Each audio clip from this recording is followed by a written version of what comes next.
السلام عليكم ورحمة الله وبركاته. بسم الله الرحمن الرحيم.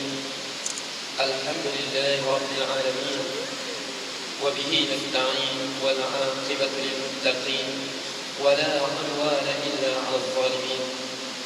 اللهم صل وسلم وبارك على سيدنا وحبيبنا وشفيعنا وقرة عيننا محمد وعلى آله وصحبه وسلم. وبعد فإن خير الكلام كتاب الله. Sebaik-baik perkataan adalah kitab Allah. Wa khairul hadi Muhammad sallallahu alaihi wasallam. Sebaik-baik petunjuk adalah petunjuk yang ditunjukkan oleh Rasulullah sallallahu alaihi wasallam. Wa khairul umuri awsatuha. Sebaik-baik urusan adalah pada pertengahan yang secara sederhana. Wa syarrul umuri muhdatsatuha. Seburuk-buruk urusan perkara-perkara yang diadakan dalam agama sedangkan dia tidak ada dalam agama. أعوذ بالله من الشيطان الرجيم. ولما دخلوا من حيث أمرهم أبوهم ما كان يغني عنهم من الله شيء إلا حاجة في نفس يعقوب قضاها وإنه لذو علم لما علمناه ولكن أكثر الناس لا يعلمون. ولما دخلوا kita sambung kisah putra Nabi Yaqub alaihi salam bersama putra-putranya. Kita sebut sebab tu setengah ulama sebut surah Maryam wa surah Yusuf mimma yatafakkaru bi ahlul jannah. Orang beriman mereka akan terhibur dengan bacaan surah Yusuf dengan surah Maryam di akhirat nanti. Itulah antara hiburan penghuni syurga, terhibur dengan Al-Quran. Suratul Maryam wa surah Yusuf mimma yatafakkaru bi ahlil jannah. Itulah surah yang menjadi bacaan hiburan kepada penghuni syurga. Sebab surah Yusuf Allah cerita dengan lengkap. Sebuah kisah dengan lengkap. Jadi Allah sebut walamma dakhalu min haitsu amarahum abuhum. Walamma dakhalu, dan apabila dakhal mereka masuk min haitsu amarahum abu, seperti yang diperintah oleh bapa mereka. Kita sebut dulu Nabi Yaqub alaihi salam memerintahkan putra-putranya jangan masuk pada kota Mesir daripada satu pintu. Mereka kena berpecah-pecah. Sebahagian masuk pintu ini, sebahagian masuk pintu ini, sebahagian masuk pintu ini, sebahagian masuk pintu ini. Sebab kota dulu bukan macam sekarang. Okey, kota Kahirah dia buat tembok tutup kota tu. Kota Madinah dia ada tembok dia. Kota Baghdad dia ada temboknya. Dia sebut kota. Jadi kota-kota dulu dia dibuat tembok. Maka la yughni anhu min Allah min syai'. Sebab kita sebut dulu Nabi Yaqub alaihi salam takut anaknya ditimpa penyakit al-ain. Kita sebut dulu apa dimaksudkan penyakit al-ain. Kita sebut Rasulullah sebut apa? Lau kana syai'un sabaqal qadar la sabaqal ain faqal. Kalau ada sesuatu benda yang boleh mengatasi takdir Allah, nescaya penyakit ain ini akan mengatasi takdir. Tapi semuanya berlaku di bawah takdir Allah Subhanahu wa taala. Tidak ada satu pun boleh mengatasi takdir Allah Subhanahu wa taala. Lagi kita sebut ain maknanya kalau terlampau memuji jatuh sakit. Sebab tu budak-budak jangan banyak kita puji. Okey, sebut apa kalau kita tengok kagum sangat dengan anak-anak tadi? Fatabarakallahu ahsanul khaliqin. Nanti sebab tu budak-budak mengapalah demam tak mau berhenti. Pergi hospital balik sembuh sekejap sakit balik. Sembuh demam balik. Sembuh demam balik. Mana tak demam? Orang tengok dah comilnya budak ni, cantiknya, macamlah bapak dia cantiknya. Demamlah budak tu. Ini penyakit ain. Kita pula tak boleh ni. Mungkin namanya tak sesuai. Ini budaya kita. Tak belajar kita hukum tu ada. Budak ni sebab tu selalu sakit. Sebab apa? Namanya tak serasi dengan dia. Okey. Namanya Muhammad Nasrullah. Muhammad Nasrullah, Muhammad yang mendapat pertolongan Allah, tak sesuai namanya. Kita tukar namanya Bacu. Jadi bukan tukar nama. Perbuatan kita itu terlampau memuji, dia jadi sakit. Sebab tu Rasulullah kata, Allah berrotak. Mengapa kata pergi berkatkan dia? Maksud dia sebut, tengok cantik budak tadi, bersih, putih kulitnya, comel, gebu. Kita tengok, seronok tengok. Dia sebut, fatabarakallahu ahsanul khaliqin. Maha suci Allah, sebaik-baik yang mencipta. Ini kita pergi puji dia, sakitlah budak tu, kesian mak dia. Puas ambil penawar, tak sembuh-sembuh juga. Ini penyakit al-ain. Ini sabit dalam sunnah. Okay. Jadi mereka pun masuk. Walamma dakhalu min haitsu amarum abuhum ma kana yughni anhu min Allah min syai'. Jadi mereka masuklah. Seperti bapa mereka perintahkan, sebahagian masuk pintu ini, sebahagian masuk pintu ini. Allah sebut apa? Ma kana yughni anhu min Allah min syai'. Tidak sedikit pun memberi mampu menghalang kehendak Allah Subhanahu wa taala. Kita hanya berusaha, kita hanya berikhtiar. Hakikatnya semuanya dengan kehendak Allah Subhanahu wa taala. Sebab itu kita sebut sebelum ini, al-iman bil asbabi kufrun. Beriman dengan sebab-sebab itu merupakan satu. Al-iman bil asbab syirkun. Beriman dengan asbab itu kesyirikan kepada Allah. Orang beriman, percaya dengan asbab itu, dia mensyirikkan Allah Subhanahu wa taala. Wal inkaru bil asbab kufrun. Sedangkan menolak, mengingkari asbab itu sesuatu kekafiran. Kita sakit, kita pergi cari ubat, kita minum ubat, hati kita yakin ubat itulah yang sembuhkan aku. Wal a'yadzubillah summa a'yadzubillah. Perbuatan meyakini ubatlah yang menyembuhkan itu satu kesyirikan. Makna ada yang berkuasa selain daripada Allah, iaitu Panadol. Ini satu kesyirikan. Beriman dengan asbab syirik. Aku kaya ini sebab aku berusaha buat semua ini. Kaya ni aku dapat sendiri. Dia percaya, dia beriman dengan kekuasaan dia, dengan kemampuan dia, kebijaksanaan dia. Dia percaya sebab itulah, dengan asbab tu dia beriman. Syirik. Allah sebut apa? Wa idza maridtu fa huwa yashfin. Katakan Nabi Ibrahim, wa idza maridtu fa huwa yashfin. Apabila aku sakit, dialah Allah yang menyembuhkan aku. Alladhi huwa aghna wa aqna. Alladhi huwa aghna wa aqna. Sesungguhnya dialah Allah yang mengayakan kamu, menjadikan sebagian kamu itu kaya. Wa aqna, menjadikan sebagian kamu lagi miskin, bukan sebab kebijaksanaan kamu. Itu iman Fir'aun, iman Qarun. Qala innama utitu ala ilmin indi. Maka Qarun berkata, aku kaya raya ini dengan keilmuan yang ada pada aku. Dia jadi kafir kepada Allah Subhanahu wa taala. Dia syirik kepada Allah Subhanahu wa taala, dia kafir kepada Allah Subhanahu wa taala. Innahu wa aghna wa aqna. Sungguh dialah Allah memberi kita kaya, memberi miskin. Nahnu qasamna bainahum ma'ishatahum fil hayatid dunya wa rafa'na ba'dahum fawqa ba'din darajat. Kamilah Allah sebut Allah, kamilah yang telah bahagikan kehidupan mereka. Sebahagian Allah jadikan kaya, sebahagian Allah jadi miskin. Sebahagian Allah jadikan berpangkat, sebahagian Allah jadikan tak berpangkat. Sebahagian Allah jadikan sehat tubuh badan dia, sebahagian Allah jadikan sakit. Wa rafa'na ba'dakum fawqa ba'din darajat. Kami tinggikan darjat sebahagian dengan sebahagian yang lain. Jadi ini siapa beriman dengan asbab, dia syirik kepada Allah. Dia syirik kepada Allah. Wal inkar bil asbab, dan mengingkari, menolak asbab, merupakan satu kekafiran.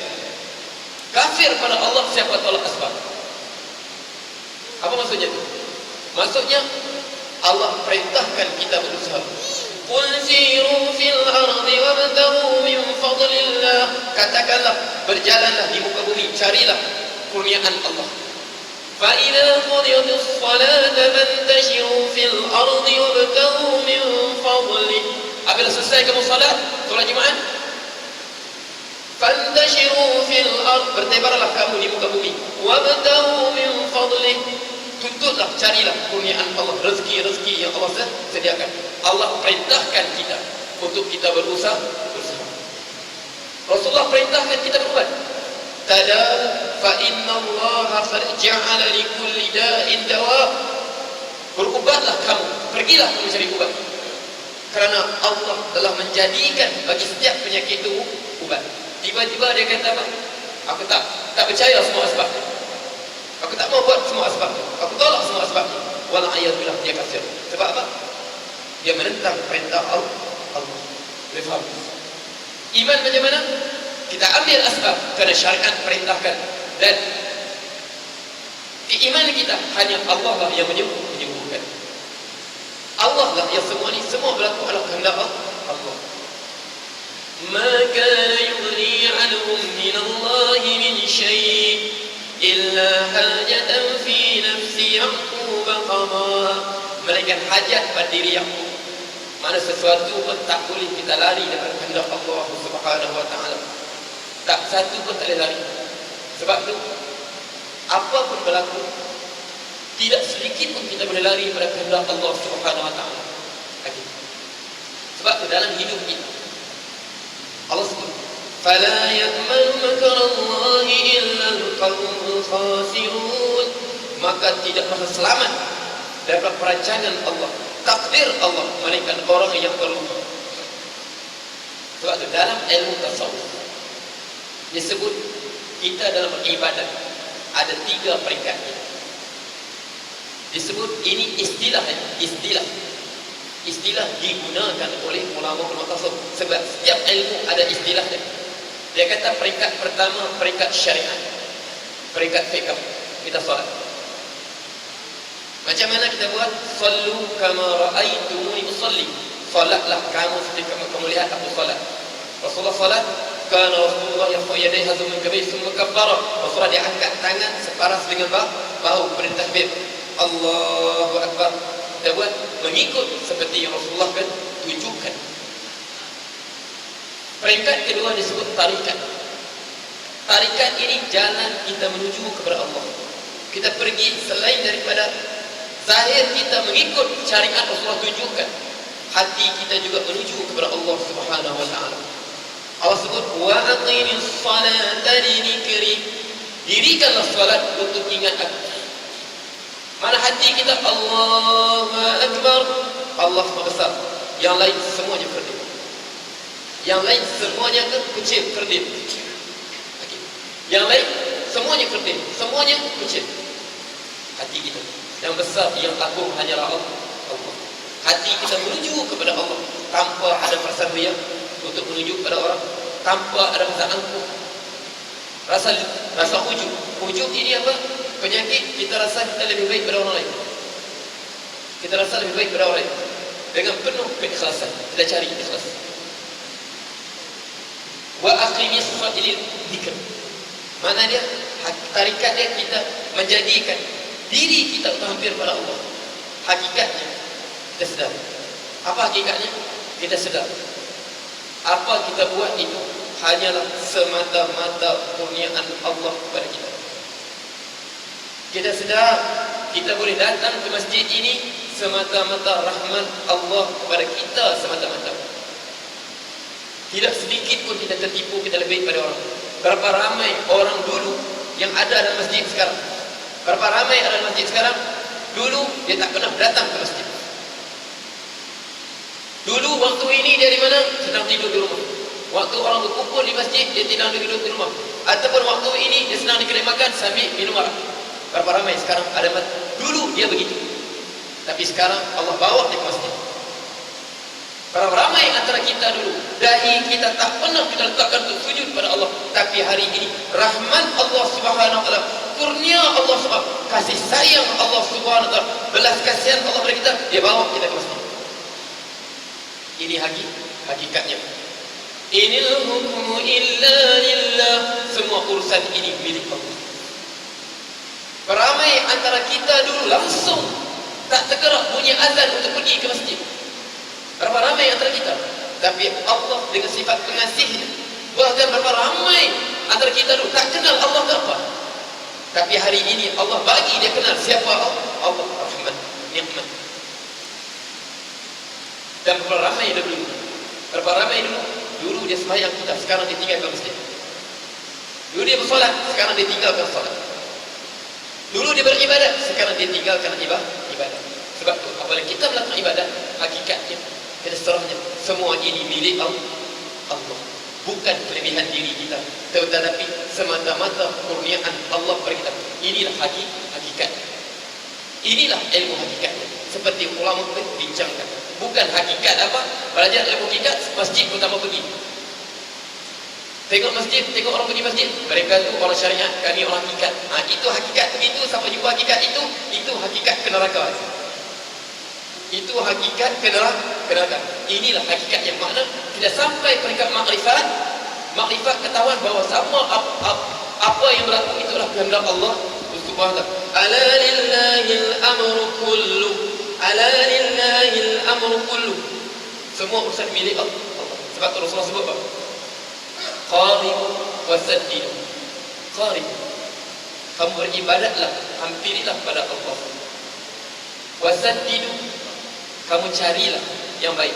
Belajar bagi betul. Macam mana cara solat, macam mana cara rukuk, macam mana cara sujud, macam mana Rasulullah sujud, belajar dengan para ulama. Belajar. Jangan belajar pada buku.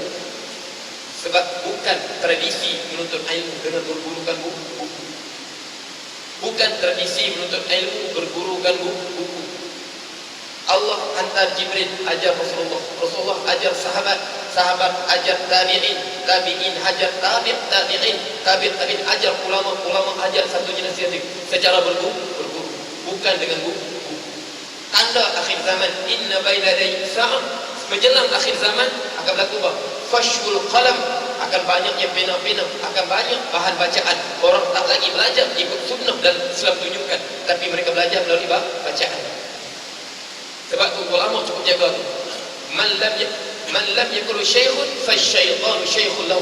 Siapa belajar tak ada guru, siapa guru dia? Syaitan yang guru dia. Syaitan ajar dia faham sendiri. Qaribu wasaddidu. Kamu hampirilah Allah. Bertakarublah pada Allah. Wasaddidu. Carilah yang tepat. Belajar betul macam mana cara beribadat. Walaupun begitu, wa'lamu annahu la yanju ahadukum bi amali. Ketahuilah tidak ada seorang pun antara kamu berjaya dengan sebab amalannya. Jangan kamu tertipu dengan solat kamu, jangan kamu tertipu dengan tahajud kamu, jangan kamu tertipu dengan bacaan Quran kamu, jangan kamu tertipu dengan banyaknya zikir kamu, jangan kamu tertipu dengan segala amalan kebaikan yang kamu buat. Jangan sekali tertipu. Fala tuzakku anfusakum huwa a'lamu biman ittaqa. Jangan sekali-kali kamu memuliakan diri kamu, rasa diri kamu lebih hebat daripada orang lain. Huwa a'lamu biman ittaqa. Allah lebih mengetahui siapa sebenarnya paling bertakwa antara kamu. Kita tak pasti, saya tak pasti, saya dengan dia, siapa lebih mulia sisi Allah. Ini semua hukuman Allah, kita tak pasti. Fala tuzakku anfusakum. Jangan sekali-kali kamu memuji diri kamu, rasa diri kamu lebih baik daripada orang lain. Huwa a'lamu liman ittaqa. Dialah Allah lebih mengetahui siapa lebih bertakwa, siapa hatinya lebih takut pada Allah. Okey. Wala anta ya Rasulullah. Engkau juga begitu ya Rasulullah. Makna bukan kenabianmu, kerasulanmu ini akan menyelamatkan daripada neraka. Wala ana, aku pun begitu. Illa an yataghammani Allah bi rahmatin min fadl. Malaikat Allah melimpahkan rahmat dan kurniaan kepada aku. Kerasulan Rasulullah Allah kurniakan, kenabian Allah kurniakan, semuanya rahmat Allah kepada Rasulullah dan kepada kita semua. Jadi cukup setakat itu. Aku qauli hadza wa astaghfirullah li wa lakum wa billahi taufiq hidayah. Wassalamu alaikum warahmatullahi wabarakatuh.